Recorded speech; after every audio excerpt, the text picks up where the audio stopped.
প্রিয় ভাইরা, গুরুত্বপূর্ণ একটা প্রশ্ন। ইসলামী ব্যাংক বলতে বাংলাদেশে এখন অনেকগুলো ইসলামী ব্যাংক আছে। এই ইসলামী ব্যাংকগুলোতে টাকা রেখে আমরা তার লভ্যাংশ ভোগ করতে পারবো কিনা, এই বিষয়ে ওলামা একরামের একাধিক মত আছে।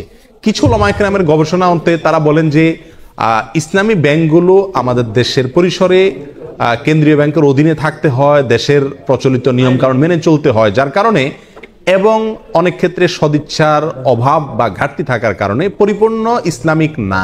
যেহেতু পরিপূর্ণ ইসলামিক না, অতএব সেখানে টাকা রেখে সেটার লভ্যাংশ খাওয়া জায়েজ হবে না। এটা হলো কিছু আলেমদের মত।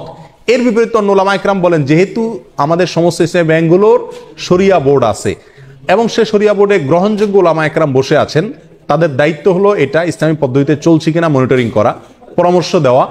তো সেক্ষেত্রে ওলামা একরামের এই শরিয়া বোর্ডের উপরে আস্থা রেখে তারা কি করছেন না করছেন ওই দায়িত্ব আমার না। আমি ওলামা একরামের শরিয়া বোর্ডের প্রতি আস্থা রেখে সেখান থেকে লভ্যাংশ খেতে পারি। দুইটা মত পেলাম কিনা? এই দুই মতকে সমন্বয় করে একটা তৃতীয় মত দেই আমি আপনাদের। সেটা হলো ইসলামী ব্যাংকগুলোতে টাকা জমা রাখা এক জিনিস, আর সেখানে বিভিন্ন মেয়াদে কিস্তিতে টাকা রেখে লাভ খাওয়া আরেক জিনিস। ইসলামী ব্যাংকগুলোতে টাকা রাখা শুধু জায়েজই নয়, বরং জরুরি এবং উত্তম, এবং একজন মুমিন হিসেবে আমরা বাধ্য টাকা জমা রাখা যে কোনো ইসলামী ব্যাংকে। কেন?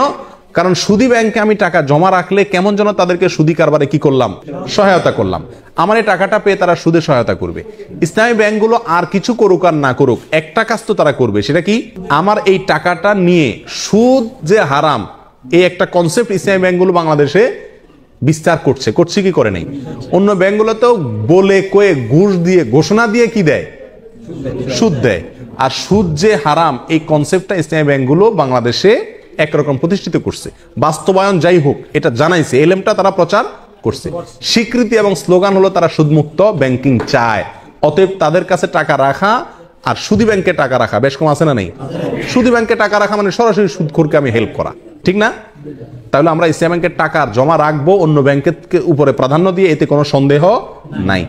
দ্বিতীয় হলো টাকা বিভিন্ন পলিসিতে রেখে সেখান থেকে কি খাওয়া, লাভ খাওয়া। এটা হালাল কিনা তার জন্য বলেছি ওলামা একরামদের একটি মত। অনেকে বলেছেন যে এটা হালাল, কারণ এখানে শরিয়া বোর্ড আছে, ওনারা দেখছেন, আমার আর ভেতর দেখার দরকার নাই, বাকি দায়িত্ব তাদের, আল্লাহর কাছে তারা সব বিষয়ে তো আমি গভীরে যা দেখার দরকার নাই, জরুরি না। আর সবচেয়ে বড় কথা হলো তারা বলেন মুসলিম হিসাবে আমরা যেরকম মুসলিম, ভেজালও আছে ভালো আছে, ইসলামী ব্যাংকগুলো এরকম দুধের দোয়া না, তাদেরও ভুলও আছে সঠিকও আছে। কিন্তু তারা যেহেতু সুদের বিরুদ্ধে স্লোগান নিয়ে রাস্তা নামছে এবং এটার বিরুদ্ধে একটা ফ্লো তৈরি করতে চাচ্ছে, অতএব তাদের ওখানে টাকা রেখে হালাল ব্যবসার পলিসিতে টাকা রেখে লাভ খাওয়া মাসে মাসে জায়েজ আছে। এটাও আমাদের মত। অন্য ওলামা একরাম বলেন যে না, পরিপূর্ণভাবে ইসলামীভাবে চলতে পারে না, বাধা আছে, অথবা সদিচ্ছার অনেক ক্ষেত্রে অভাব আছে, এই জন্য না জায়েজ। এক্ষেত্রে আমি বলবো তৃতীয় মতটি, সেটা হলো যদি আপনার বিকল্প কোনো পথ খোলা থাকে, তাহলে আপনি এই ব্যাংকে টাকা রেখে লাভ খাওয়ার চাইতে সরাসরি ব্যবসা করুন, সেটা সবচেয়ে নিরাপদ এবং ভালো, সন্দেহ থেকে দূরে থাকলেন। আর যদি অন্য কোনো সমস্ত উপায়গুলো বন্ধ হয়ে যায়, তাহলে ইনশাআল্লাহ বিদিনিল্লাহ এটা পরিপূর্ণ হারাম হবে না। আল্লাহু আলাম।